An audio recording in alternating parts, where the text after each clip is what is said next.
Hai, kembali lagi di sini kita akan membahas tentang pertumbuhan dan perkembangan pertumbuhan. Pengertian pertumbuhan. Pertumbuhan adalah perubahan fisik yang dapat diukur yang terjadi pada organisme seiring berjalannya waktu. Pertumbuhan biasanya melibatkan penambahan ukuran dan massa tubuh. Secara umum, pertumbuhan melibatkan proses pembelahan dan pembesaran sel yang menghasilkan peningkatan jumlah sel dalam tubuh organisme. Ciri-ciri pertumbuhan. Yang pertama, bersifat kuantitatif. Pertumbuhan dapat diukir dan dipantau, misalnya dengan mengukur tinggi badan, berat badan, atau jumlah sel. Yang kedua, tidak bisa dikembalikan. Pertumbuhan biasanya bersifat irreversibel, tidak dapat kembali ke bentuk semula.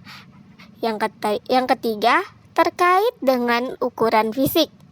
Pertumbuhan mengarah pada peningkatan ukuran atau massa tubuh. Adapun proses pertumbuhan. Proses pertumbuhan pada makhluk hidup dapat dilihat dari beberapa aspek. Aspek yang pertama, pembelahan sel. Sel membelah melalui proses mitosis pada sebagian besar organisme untuk memperbanyak jumlah sel yang ada dalam tubuh. Pembelahan sel ini menyebabkan peningkatan massa dan ukuran tubuh organisme.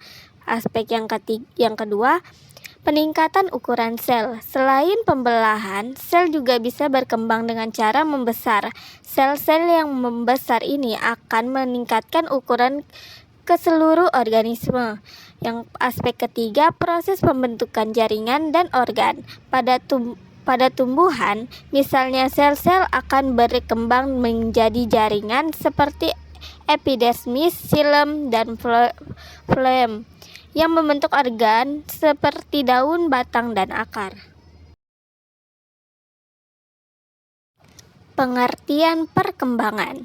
Perkembangan adalah proses yang lebih kompleks daripada pertumbuhan.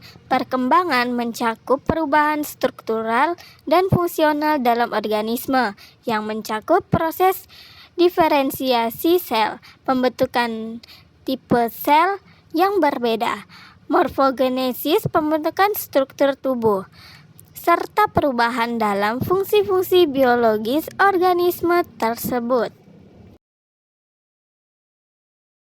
Adapun ciri-ciri perkembangan. Yang pertama, bersifat kualitatif.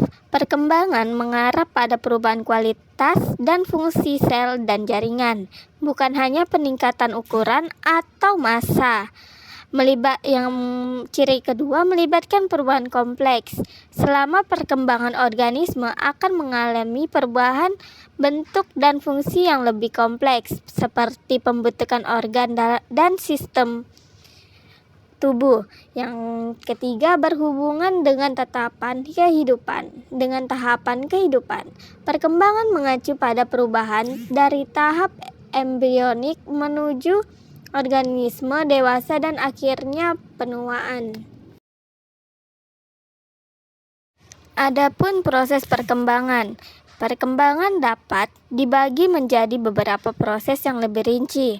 Yang pertama, diferensiasi sel. Sel yang pada awalnya bersifat totipotensi memiliki potensi untuk menjadi berbagai tipe sel, akan berbeda menjadi sel-sel dengan fungsi tertentu, seperti sel darah, sel otot, atau sel saraf.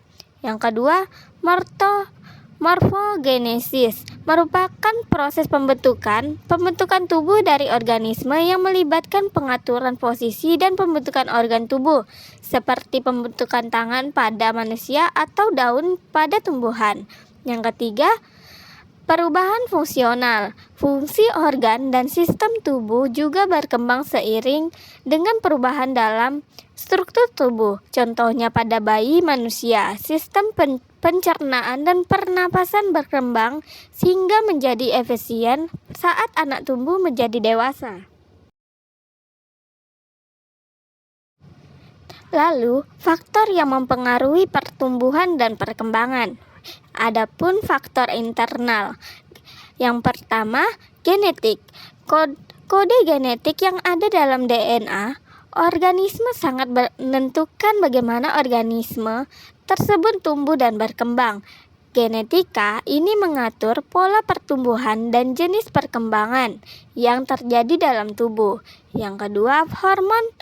Hormon memiliki peran besar dalam proses pertumbuhan dan perkembangan. Sebagai contoh, hormon pertumbuhan pada manusia berfungsi merangsang pembelahan sel dan pembesaran tubuh. Sementara pada tumbuhan, hormon seperti auksin, sitokin, dan giberelin mengatur pertumbuhan dan perkembangan akar, batang, dan daun. Adapun faktor eksternalnya, yang pertama lingkungan. Kondisi lingkungan seperti suhu, kelembapan cahaya, dan ketersediaan air sangat mempengaruhi pertumbuhan. Sebagai contoh, tanaman memerlukan cahaya matahari untuk fotosintesis dan pertumbuhan. Jika tanaman kekurangan cahaya, pertumbuhannya akan terhambat. Yang kedua, nutrisi. Ketersediaan bahan makanan atau nutrisi juga mempengaruhi pertumbuhan. Kekurangannya nutrisi dapat menghambat proses pertumbuhan dan perkembangan, sementara kelebihan juga dapat menyebabkan gangguan.